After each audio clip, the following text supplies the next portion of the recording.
Então, é isso que eu venho dizendo. Esses camaradas põem gente no ministério, não quer nem saber o que essa pessoa tem dentro da cabeça, sabe? Colocam pessoas no ministério com raríssimas exceções, tá? Com raríssimas exceções. Então, os parentes, tá? Os filhos, os sobrinhos, os irmãos, os cunhados, entendeu? Isso chama-se nepotismo, né? E coloca os amigos, tá? Os chegados. Isso para a maçonaria, ó, filé mignon, que os caras botam lá a patoquinha deles, entendeu? E crescem dentro do ministério, tomam conta da igreja, por meio de sinais. Por meio de sinais, os caras tomam conta da igreja, entendeu? Eu fui tratado do assunto de minha madrinha, uma mulher de 94 anos de idade. Ela teve um AVC grau 3, tá? E ela foi parar lá no Hospital Beneficência Portuguesa, onde, ao longo da sua vida, ela nunca pagou um centavo pelos serviços de primeira, hein, que ela recebeu. De primeira eu digo porque a Beneficência Portuguesa tem um andar inteirinho, com todo o suporte médico, tá, de primeira linha, porque a Beneficência Portuguesa é um dos melhores hospitais do mundo. E ela, ao longo de toda a sua vida, fez várias cirurgias, tudo, nunca pagou um centavo lá. Por quê? Porque quando da construção deste magnífico hospital, o pessoal da turma do Zé Hermínio de Moraes passou o boné no meio da comunidade portuguesa, propondo o seguinte: o sujeito compraria um título de sócio proprietário e ele teria assistência médica ao longo de toda a sua vida gratuita. E com esse dinheiro eles construíram esse magnífico hospital. Ela era uma sócia proprietária. Ela ainda é. Bom, ela foi parar lá e ficou por 2 meses internada.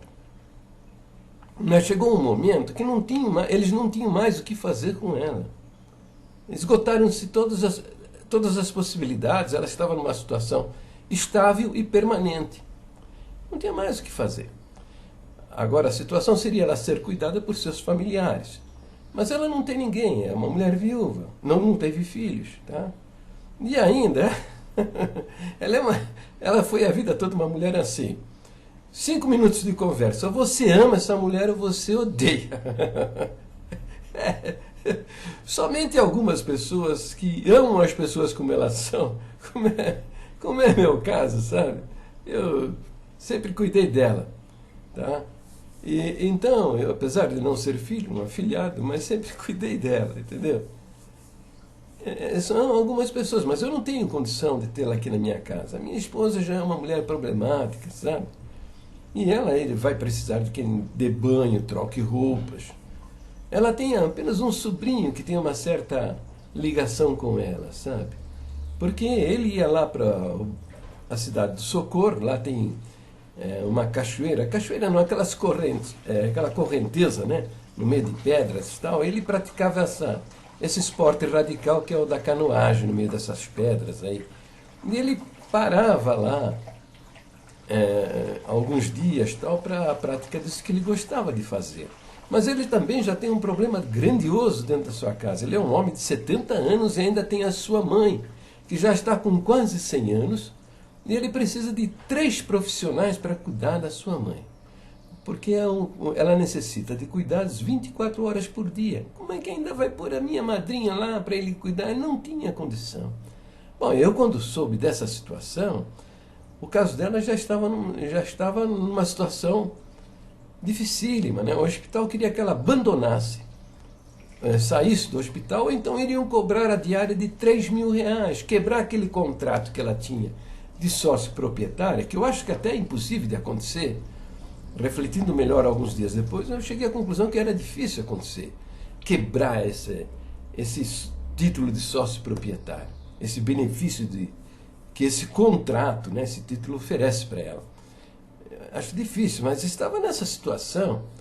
Queriam que retirassem ou então cobrarem uma diária. E deram 72 horas. Bom, quando eu fui saber dessa situação, até do AVC que ela havia sofrido, tá, eu não sabia de nada. que ela estava internada, que ela tinha sofrido uma AVC, eu não sabia de nada. Quando eu soube, essas 72 horas já tinha vencido. Na madrugada daquele dia, fui falar lá com o líder, um líder lá da igreja metodista. Por que fui conversar com ele? Fui conversar com ele porque há 40 anos atrás ela tinha um apartamento lá na Consolação, entendeu? Lá na Rua Bela Sintra, tá? Valiosíssimo, hoje valeu uns 600 mil reais, sabe? Mas ela estava viúva, ela teve câncer no seio, ela removeu os seios, depois removeu o útero. Ela também não era crente, não tinha nenhuma experiência de salvação, não sabia quem era Deus, vivia lá na idolatria do catolicismo, né? Ela via coisas, via mãos assim, escorrendo assim na parede, sabe? Uma coisa sinistra. Em outras palavras, ela estava até possessa com espíritos, sabe? Possessa com espíritos demônios, né? Então, nesse ambiente terrível, né? De destruição e morte, ela doou esse apartamento para a Beneficência Portuguesa, porque ela achava que ela não ia viver, para a Igreja Metodista, porque ela achava que ela não ia viver mais, ela ia morrer, ela esperava a morte. E doou esse apartamento para a Igreja Metodista. Bom, eu a conheci nessa situação, né, de muitas cirurgias, problemas seríssimos de saúde, sabe? E querendo morrer. Eu falei do amor de Deus, né? Levei ela para assistir cultos evangélicos, né? Ela foi congregar, não na congregação, porque eu era presbiteriano nesse tempo, né? Mas então veja, ela se abriu para o evangelho, tá? E o poder de Deus, o poder da palavra de Deus, o poder do evangelho mudou-lhe a vida, né? E ela se renovou, sabe? Foi à luta, construiu, trabalhou, teve loja, teve comércio. Ela foi em frente, sabe? Bom, mas agora estava numa situação difícil. Ao longo desses 40 anos também, a Igreja Metodista recebeu o dízimo, né, do apartamento dela ao longo dos 40 anos, né? Quer dizer, ela doou para a Igreja Metodista com usos e frutos, né, com o direito dela a usar, morar lá, ou se eventualmente morasse em outro lugar, receber o aluguel, né, daquele apartamento. O apartamento seria de total domínio da Igreja Metodista após a sua morte, né? Então era esse o contrato. Eu fui falar com a Igreja Metodista, tá? Porque ela tem uma aposentadoria que é 600, 700 reais, que é o salário do idoso lá de Portugal, né? E aqui ela tem a aposentadoria também do seu marido, entendeu? Ela é falecido, né? Que ela era uma mulher, uma portuguesa, né? Não se naturalizou brasileira, não, portuguesa. Então, ela tinha um dinheirinho aí, mais o aluguel do apartamento, daria uns 2.000, 2.500 reais por mês, né? Só que eu não podia assumir um compromisso com uma clínica geriátrica, que é para onde ela deveria ir. Aí eu fui falar lá com a liderança da Igreja Metodista, né? Aí cheguei lá no desespero, porque tinha uma senhorinha que já estava tendo contato com essa liderança já há 15 dias, né? Uma situação de urgência. Ela 15 dias falando com essa gente e não se tomava uma providência, não havia interesse em mudar a situação, nada. Eu não sabia, a senhorinha estava falando por telefone, sabe? Bom, mas o pessoal também não estava ligando nada, porque se as lideranças tomassem conhecimento desse fato, deveria o quê? No dia seguinte, marcar uma entrevista com essa senhorinha, né? E se inteirar de toda a situação. Não, 15 dias os camaradas não estavam nem aí. Bom, eu já cheguei lá, cheguei queimando, sabe? Por quê? Porque na minha cabeça, primeiro, o contato, não sabia que o contato tinha sido por telefone, que essas coisas a gente trata olho no olho, né? A senhorinha não tinha essa iniciativa, né? Então, por isso estava ligando só. Então, se eu soubesse que era só por telefone os contatos, eu teria até maneirado na minha linguagem, né? Mas como na minha cabeça eu não sabia disso, já cheguei pulando com os dois peitos no pé do reverendo lá. Eu disse a ele o seguinte: olha, minha madrinha está nessa situação, eu não tenho como cuidar dela, porque é necessário o cuidado de um profissional, 2 ou 3 profissionais, 24 horas por dia. Eu não posso, porque não tenho condição financeira de fazer isso. A minha esposa também não tem condição, porque é uma mulher que tem problemas de locomoção. E há 40 anos atrás a igreja recebeu dela um apartamento que hoje vale R$600 mil, e recebeu também um dízimo ao longo desses 40 anos. Então é o seguinte: é a igreja metodista que tem que tomar a peito essa situação. A igreja metodista tem que assumir essa responsabilidade de interná-la numa clínica geriátrica. E tem que ser numa clínica especializada para pessoas que estão nesse grau de imobilidade, grau 3. Entendeu? E outra coisa também, tem que ser perto do centro de São Paulo, para que ela não fique longe de algumas pessoas que têm um carinho especial por ela. Não pode ser longe. Tá? E eu disse para ele, eu falei: eu preciso sair daqui, eu preciso sair daqui da sua presença, com uma carta sua mandando uma clínica geriátrica receber a dona Hilda e se responsabilizar por isso. Não, mas eu não posso. Eu falei: eu sei que você não pode, que vocês têm um conselho e que você vai precisar apresentar esse seu conselho, só que eu não tenho tempo para isso. Se o senhor não fizer, eu vou dizer para o senhor o que eu vou fazer. Eu vou botar a boca no trombone. Eu nunca ouvi um escândalo aí da igreja metodista. Este vai ser o primeiro. Porque essa senhorinha aí está há 15 dias falando com vocês não tomaram a menor atitude. Entendeu?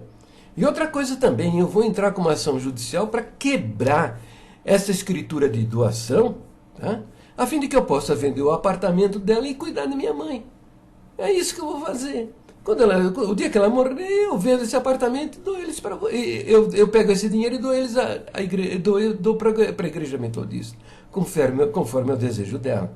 Mas essas coisas eu vou fazer, porque eu estou no desespero. Você vai me desculpar a linguagem franca, bruta. Não quer dizer que eu não respeite seu ministério, não respeite a sua pessoa, não respeite a sua igreja. Em absoluto, é que eu estou no desespero, eu não tenho outra alternativa. E esse desespero é provocado pela vossa indiferença. Vocês não tomaram uma atitude. Então, vocês não tomaram uma atitude, vão ter que tomar agora. Ah, mas eu não posso decidir sozinho, tem um conselho. Falei: eu sei que você tem um conselho, mas esse conselho, quantas pessoas são? São 10 pessoas. Falei: mas tem os decisivos e outras pessoas que não decidem nada, apenas acompanham. O senhor pega o telefone e começa a ligar para essa gente. Ah, mas eles estão trabalhando, não importa. O senhor está diante de uma urgência. Faça isso, porque senão você vai ver. Eu vou criar uma situação terrível a respeito disso. Aí ele conversou, vai daqui, vai dali. E ligou lá para uma clínica geriátrica, né? Em Itapecerica da Serra. Né? Longe pra caramba, né? Bom, mas precisava falar lá com o líder lá da clínica geriátrica. E ele estava lá andando lá pelo meio do pátio, etc., que o lugar era meio grande, né? E ficamos aguardando o retorno do diretor lá da clínica de volta aí para esse reverendo, né? Aí foi por Deus, sabe? Foi por Deus. Deus é que estava me mostrando estas coisas, né? Porque a gente precisa vivenciar a experiência disso para entender o que é. Eu não sei por que eu falei assim. Eu fiz esse sinal aqui, sabe? Ó, é um triângulo, né? Primeiro eu bati na mesa assim, tum, tum, tum, né? Assim, com os dedos na mesa. Foi por Deus eu fiz isso, sabe? E aí, nas sequências, eu fiz esse símbolo aqui, que isso aqui é um triângulo. É um sinal de identificação do maçom. Eu sabia do sinal. Mas fiz assim uma coisa assim espontânea, sabe? Foi Deus que mandou eu fazer. E sem eu saber eu fiz. Né? E em seguida Deus mandou perguntar para ele. Olha o que o senhor mandou perguntar para ele. Falei: reverendo Enildo, como vai a maçonaria no seio da igreja metodista? Vocês não sabem o que aconteceu? O cara saltitante, feliz, pulou para frente e disse: eu sou um deles. Eu olhei bem para a cara dele, né? Falei, reverendo, fica sabendo que o senhor tem na sua frente um homem que é um adversário dessa gente. Aí ele jogou o corpo de lado, rapaz, jogou o corpo de lado, como se fosse pegar o telefone e dizendo assim, eu também. Quer dizer, como se ele fosse também inimigo da maçonaria, né? Eu não gostasse da maçonaria. Bom, para você perceber se o camarada está mentindo, quando ele diz alguma coisa, se ele não sustenta o olhar a olho no olho, entendeu? Ele está mentindo. Se ele ao falar as coisas, quando você pergunta, ele tira os olhos assim, tá? Ele vai mentir. Sinal, isso é linguagem corporal, tá? E foi isso que o reverendo fez. Foi isso que o reverendo fez. E o camarada, o reverendo, não só tirou os olhos, o cara jogou o corpo de lado.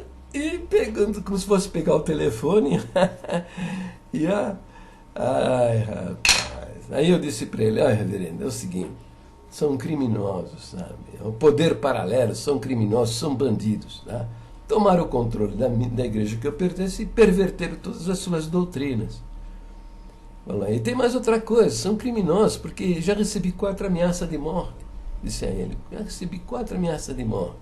Aí ele falou, mas nada vai lhe acontecer. Eu falei, com certeza, nada vai me acontecer, porque é o seguinte, o Deus que eu sirvo, né, no momento mais glorioso do cristianismo, ele disse, me dado todo o poder no céu e na terra. E ele não vai me entregar na mão dos servos desse bodezinho sem vergonha hermafrodita. Aí ele jogou o corpo para frente dando risada. Bodezinho sem vergonha hermafrodita mesmo. E deu risada, né? Não, é o seguinte, sabe? Mas é assim, entendeu? É assim que essa turma toma conta do poder da igreja, entendeu? Com esses sinaizinhos, tal. Então, a congregação tem esse ambiente propício, já tomaram conta da igreja esses camaradas. Esses bandidos tomaram conta da igreja. Tá? Jorge Cury, o maçom, tá? Grão-mestre da maçonaria, já saiu do circuito, né? Agora tem lá o João Santin, que é outro maçom também. Ele, o cara lá do Jardim Paulista, lá o irmão Paulinho também, lá do Jardim Paulista, é outro maçom. A liderança é toda maçom, sabe? Prova está aí, eles viram a violência, o crime cometido com o irmão ancião lá, o José Nicolau, e afastaram ele lá do ministério, mediante a ação criminosa, a denúncia de um crime que o homem não se defende, dizendo que não praticou, etc. Tal.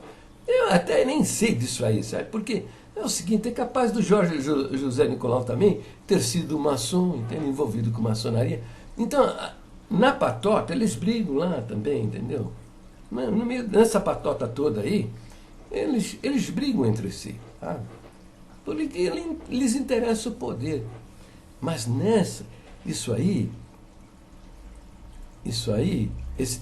esses homens no controle da igreja, gera estas perversões doutrinárias que nós estamos assistindo aí. Eu estou mostrando isso para vocês. Que os caras já estão divorciados das nossas doutrinas. Eles não acreditam em Jesus Cristo. Tá? Na maçonaria, você não pode falar em Jesus Cristo. Jesus Cristo vai ser apresentado a você no 5º grau. Mas ele não vai ser apresentado como Deus encarnado, de acordo com o nosso 3º ponto de doutrina, que diz que ele é verdadeiro Deus e verdadeiro homem. Se ele é verdadeiro Deus, é o Deus verdadeiro. E é verdadeiro homem. Então é o Deus encarnado, como as Escrituras mostram isso claramente, com mais de uma centena de versos. Mas ele não vai ser apresentado dessa maneira. Ele vai ser apresentado no mesmo nível do Bhagavad-gita, o Deus lá dos hindus. Ele vai ser no mesmo nível do Buda, dos deuses dos lados orientais, de Maomé, o Deus dos muçulmanos que se explodem, dos homens-bombas que se explodem nos ônibus, dentro do supermercado e mata dezenas de pessoas. Entendeu?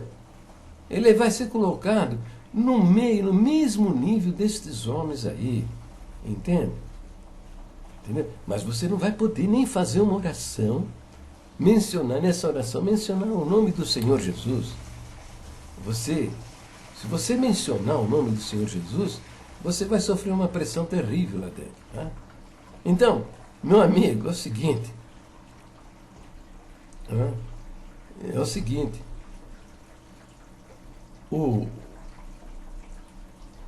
Um amigo meu não foi aceito em determinado lugar. A mulher dele disse o seguinte: ó, se ele não pode estar aí, eu também não posso. Se ele não serve para vocês, vocês também não servem para mim. Tá? Entendeu? Quer dizer, se Jesus Cristo não cabe no meio destes homens, um discípulo seu, seu seguidor, também não deve estar lá. Sabe? Isso não é lugar para cristão, seguidor de Jesus Cristo. Para aquela alma salva e convertida, maçonaria não é lugar. Porque maçonaria é diabólica, é demoníaca. O Deus dele não é o Deus criador do céu e da terra. É o Gadu, que é um demônio, é o Deus do inferno. Entendeu? E eles têm uma pregação lá de boas obras, né? Moralidade, justiça, mas é conversa mole. Isso é o discurso, só o discurso. Na realidade, eu tenho aqui um livro, é o Engano Fatal. Vou mostrar ele para vocês agora. Esse livro é escrito por um maçom grau 33, né? Que se converteu ao cristianismo e conta tudo. O que no cristianismo, nas igrejas evangélicas, está cheio de líderes, né, que abandonaram a maçonaria, mas são covardes e não denunciam o que viram lá dentro. Tá? O que viram lá dentro. Entendeu? Ficam calados porque têm medo. São covardes. Tá? Mas eu vou mostrar para vocês o que esse servo de Deus, esse cristão, escreveu. Eu vou mostrar para vocês.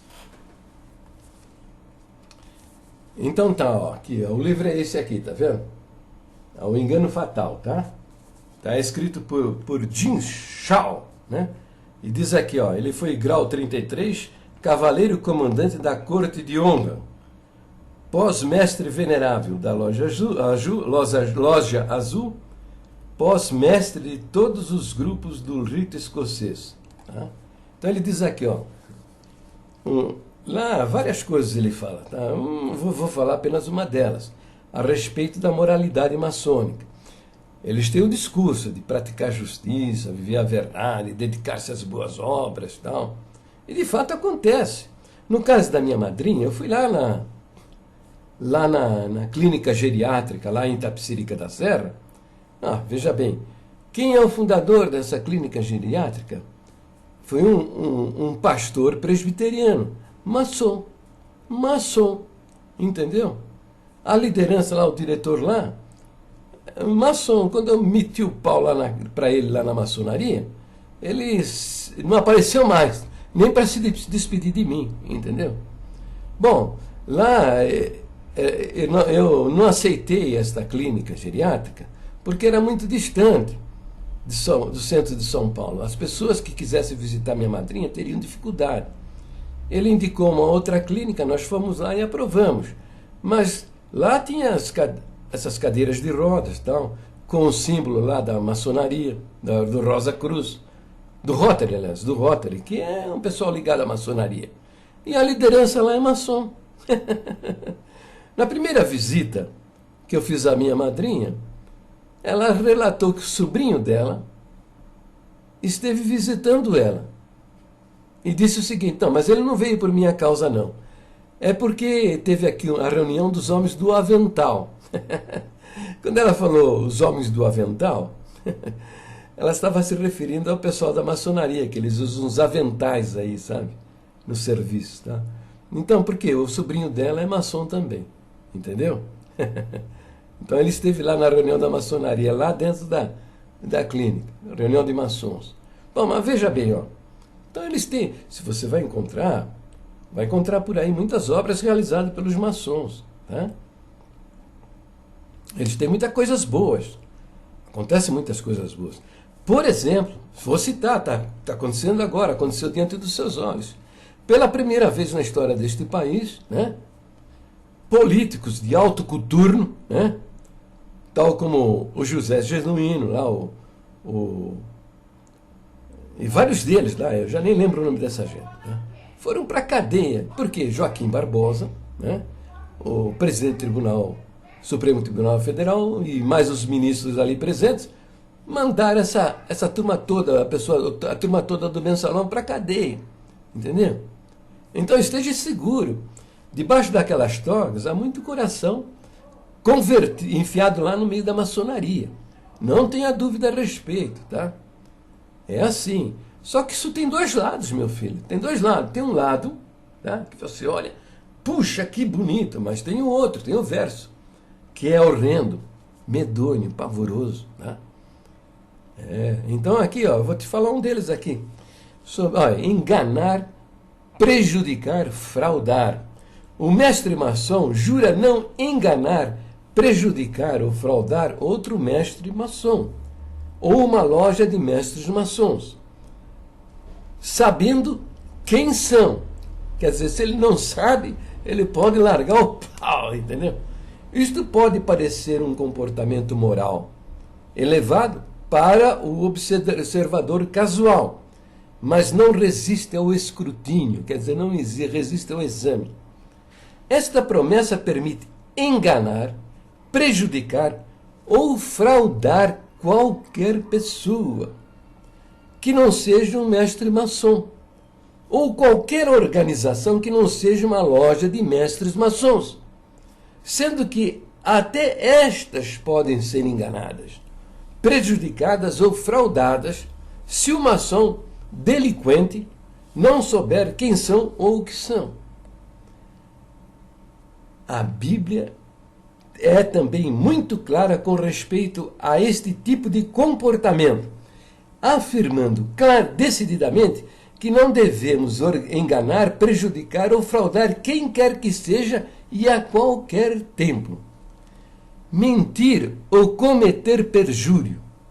Os maçons juram manter os segredos de outro maçom, protegendo-o, mesmo que isso custe, exija ocultar a evidência de um crime. Em alguns graus, a traição e homicídio são exceções. Quer dizer, em alguns graus abaixo lá da liderança, a traição e homicídio pode ser uma exceção. Quer dizer, o cara que pratica pode ser punido. Em outros graus superiores, quer dizer, a turminha lá de cima, não há exceção nem alguma para esta promessa de esconder a verdade. As obrigações, se os ensinos maçônicos forem aceitos, podem exigir que o maçom preste falso testemunho, cometa perjúrio ou, no caso de um juiz, de um tribunal, dê uma sentença falsa, a fim de proteger outro maçom. A Bíblia é novamente muito explícita, muito clara, ao ensinar que jamais devemos mentir ou prestar um falso testemunho, e afirma que os mentirosos serão atirados no lago de fogo. Entendeu? O mestre maçom jura não violar a castidade. Olha que lindo! Ele jura não violar a castidade da mãe, esposa, irmã ou filha de outro maçom, mestre maçom, sabendo do seu relacionamento maçônico. Quer dizer, se o cara sabe que o outro lá é um maçom, ele não deve violentar a mãe, a esposa, a irmã ou a filha desse maçom. Mas se ele não souber, liberou geral. Isso pode parecer bom à primeira vista, mas permite o intercurso com a mãe, a esposa, irmã ou filha de outras pessoas, até de maçons de primeiro e segundo grau. E permite o intercurso com a família do mestre maçom, desde que a pessoa não saiba do seu relacionamento maçônico. poderia permitir até o intercurso ilícito com parentes do sexo feminino de um mestre maçom, voluntariamente, caso não sejam castas e, portanto, não haja castidade a ser violada. A Bíblia, por outro lado, é muito clara com respeito ao assunto. Temos ordem para fugir da fornicação e somos proibidos de cometer o adultério. Então é isso aí. Esses camaradas, olha, para mim, vou dizer uma coisa para você, sabe? A palavra de Deus diz que todo homem é mentiroso. Tá? Então eu me incluo, porque está escrito isso lá. Tá? Porque a nossa tendência é o tempo todo estar mentindo. Tá? Nós mentimos até com as nossas atitudes. Quando alguém pergunta você deve uma resposta a alguém e você se omite, você sai do assunto, você desvia o assunto, você está mentindo. Se você dá uma meia-verdade, você está mentindo. Ou alguma coisa que uma pessoa deva saber e eu não revele, eu estou mentindo para ela. A mentira é a verdade que você deve dizer a alguém e você, de alguma maneira, não relata isso. Entendeu? Então, o camarada que tem por princípio mentir, o cara tem por princípio mentir, porque esses vagabundos sem vergonha, homens de merda, viu? Se você perguntar para ele, meu amigo, você é maçom? Ele vai mentir, ele é orientado, ensinado para mentir, Entendeu? É claro. Se você perguntar para um professor de matemática, disser, meu amigo, você é um professor de matemática? E o cara disser, não, eu não sou professor de matemática. Ele está mentindo. É a mesma coisa. Agora, no caso de cristão, crente, líderes de igreja, membros de igreja, principalmente essa liderança maçônica, eles não são apenas mentirosos, são grandes mentirosos, sabe? E Deus abomina estas pessoas, sabe? Porque todo pecado humano começa na mentira. Começa numa mentira, entendeu?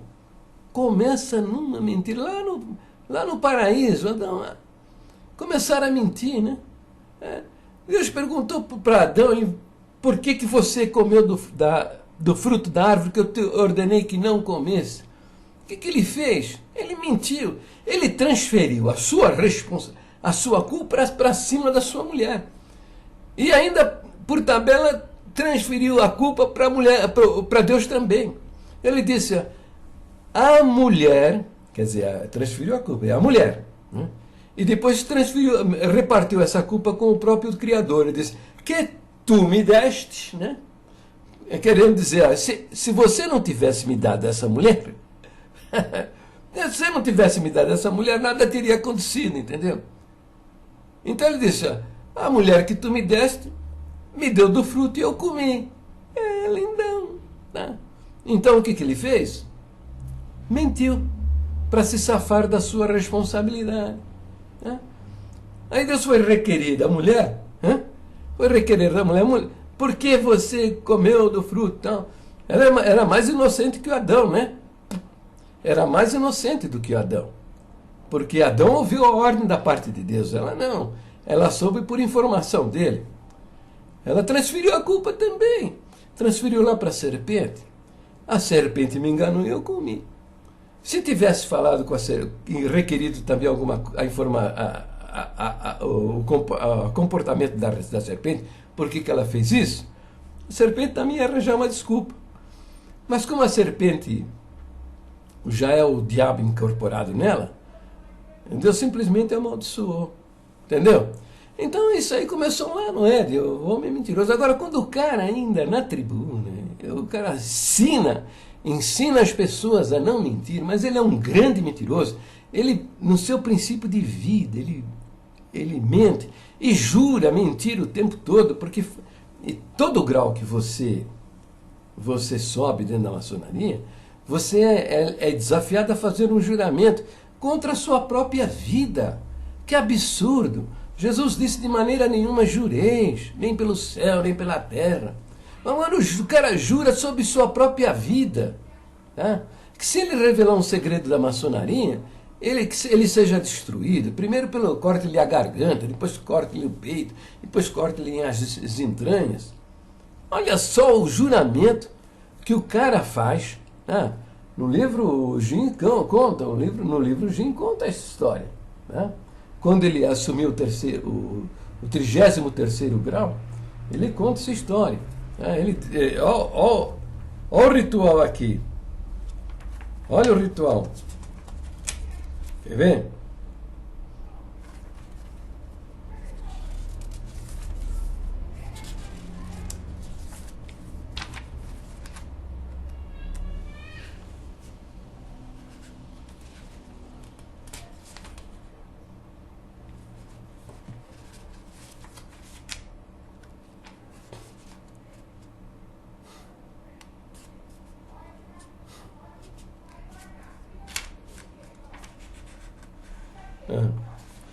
Então aqui, ó, ele diz assim: quando chegou a hora da obrigação final, quer dizer, ele foi aprovado e se vestiu lá como deveria se vestir na cerimônia do 33º grau, que é o grau máximo. Veja só, ele está contando.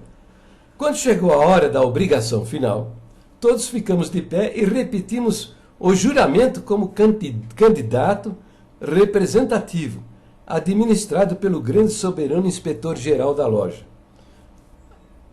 A seguir, juramos fidelidade ao Supremo Conselho do 33º grau, acima de qualquer outro voto de fidelidade, e juramos jamais reconhecer qualquer irmão como membro do rito escocês da maçonaria, a não ser que ele também reconhecesse a suprema autoridade do Supremo Conselho.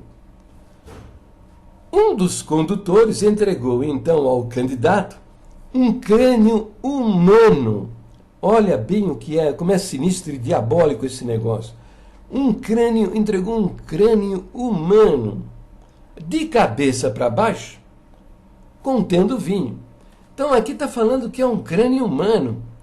Não está falando que é uma peça de plástico representando um crânio humano. Não, os caras foram lá no cemitério, tá? Pegaram lá o crânio de algum cadáver lá e trouxeram para a cerimônia, entendeu? Trouxeram para a cerimônia. Né?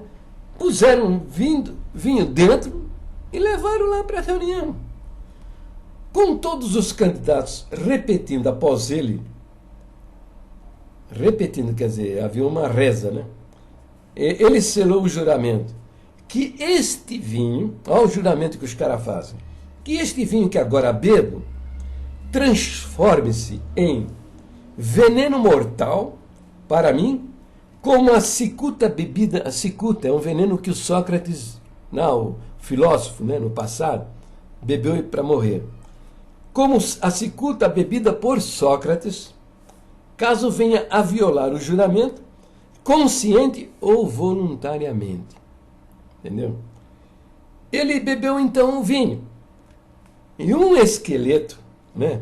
Aí entre parênteses ele diz que é um dos irmãos vestido desse jeito, que parecia muito convincente, saiu das sombras da escuridão lá da sala e lançou os braços sobre o candidato, o cara imitando um esqueleto, abraçando a pessoa. A seguir, ele e nós também continuamos o selo da obrigação, dizendo: e que estes braços frios apertem-me para sempre, caso consciente ou deliberadamente viole o mesmo. E depois diz: o soberano grande comandante encerrou a reunião do Supremo Conselho com um número místico, não sei o que é, dando golpes com a espada, 5, 3 e 1, e depois 2 vezes. E depois da oração final, todos dissemos: amém, amém, amém, e a função terminou. Quer dizer, bom, o cara na maçonaria chega lá com a proposta dele que a pessoa, ele está em busca de luz. Né? Ele está em busca de luz. Quando é no grau 33, ele vai descobrir que não descobriu luz nenhuma, né? E que ele tem que continuar na busca dessa luz pelos seus próprios esforços. Mas só que ele pagou uma fortuna, quase 100 mil reais, ou 150 mil reais, para chegar ao grau 33, porque essas promoções lá custam grana, muita grana, entendeu? Muita grana, né? Para depois descobrir que ele tem que continuar buscando essa luz que ele não recebeu ao longo de sua vida, pelos seus próprios esforços. Oh, minha gente, você, maçom, que está ouvindo essa minha palestra, converta-se, arrependa-se.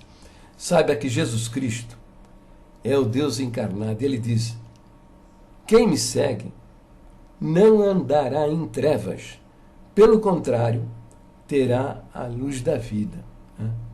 Então é isso. Hoje nós vivemos, né, numa perversão doutrinária desgraçada por causa da ação deletéria desses homens que tomaram o ministério da igreja, tomaram conta do ministério da igreja. Então hoje a patota, né, se reúne e você, por causa que você é portador de uma revelação, de uma verdade revelada a você pelo Espírito Santo. E o Espírito Santo está dizendo que você leve isso a conselho. E você vai para o saco com a sua verdade revelada para o Espírito Santo, porque os caras fazem lá uns sinaizinhos, tal, e eles decidem em grupo. Entendeu? Decidem em grupo. Quando eu descobri que lá em 1969 havia um ensinamento dizendo que Jesus Cristo foi feito Senhor e Cristo depois da ressurreição, que é um ensinamento contido lá na lista secreta de 1969, eu comecei a bater, denunciar isso, porque esse tipo de ensino torna o Senhor Jesus um embusteiro, um falastrão, porque ao longo de todo o seu ministério ele se apresentou como o próprio Deus encarnado, cumprindo-se nele toda a profecia lá do Velho Testamento. E o que relata João no capítulo 1 do seu Evangelho, que no princípio era o Verbo estava com Deus, e o Verbo era Deus, e que por meio dele, no verso 3 diz, que todas as coisas foram feitas por ele, e sem ele nada do que foi feito se fez. E no verso 14 diz que o Verbo se fez carne e habitou entre nós. Então veja,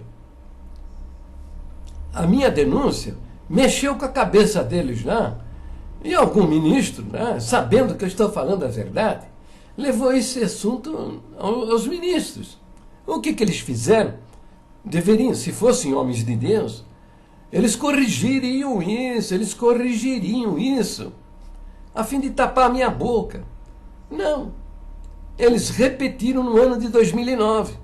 Está lá no ensinamento, na lista secreta de 2009, novamente essa semente maldita. Entendeu? Por quê? Por que eles republicaram? Porque mexeu com eles lá na liderança. Alguns servos de Deus entenderam que isso é um absurdo e levaram esse assunto a conselho. E os caras reafirmaram, em vez de se converter, se arrepender e corrigir isso, não, reafirmaram no erro. Aí a prova é, esses homens agem desta maneira. E ficam colocando gente lá no ministério, gente que o cara não sabe nada. Porque a nossa escola, a nossa reunião de jovens e menores, não ensina nada a ninguém. O que ensina a reunião de jovens? Ensina o que o cooperador de jovens aprendeu com os anciãos, ou com outros cooperadores de jovens que todos eles leem, interpretam a vida cristã e o que a Bíblia diz com os óculos dos anciões, com a lente dos anciões. Entendeu? Então, quem não sabe nada, não ensina nada. Então, essas reuniões de jovens é uma pura enganação. Na realidade, é uma reunião de exposição daqueles que estão disponíveis para casamento, só isso. Você vê uma jovem lá, ela vai lá recitar um versinho, né? E você vê, pô, que legal, tal. No final da reunião, você vai lá, bate um papinho com ela, tal. E aí os casais vão se formando. É só isso. Porque decorar verso, decoreba, não ensina nada a ninguém. A Bíblia não é para a gente saber estas coisas dessa maneira. Você tem que procurar a harmonia que a Bíblia traz a respeito das nossas doutrinas fundamentais. O que deveria ser ensinado nas reuniões de jovens? Sobretudo, os fundamentos da nossa fé. Que a Bíblia é a infalível palavra de Deus, que ela é a nossa única e perfeita guia de fé e conduta, que Deus é uma trindade. E mostrar os versos que mostram isso claramente, que Deus é uma trindade. O terceiro ponto, doutrina, que Jesus Cristo é verdadeiro Deus, verdadeiro homem, que nele há duas naturezas, né? Que ele é o Deus encarnado, o Deus que se fez homem por amor da nossa alma, né? O quarto ponto de doutrina, que fala do inferno, para onde vai ser enviado Satanás, seus demônios e todos aqueles que não abraçam o Evangelho. Deveria ser ensinado também, e principalmente, o quinto ponto de doutrina, dizendo às pessoas que a salvação se alcança somente pela fé. Entendeu? Ensinar os pontos fundamentais da nossa fé.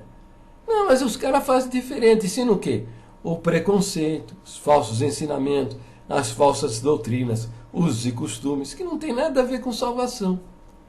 Então é isso. Entendeu? Então é isso aí.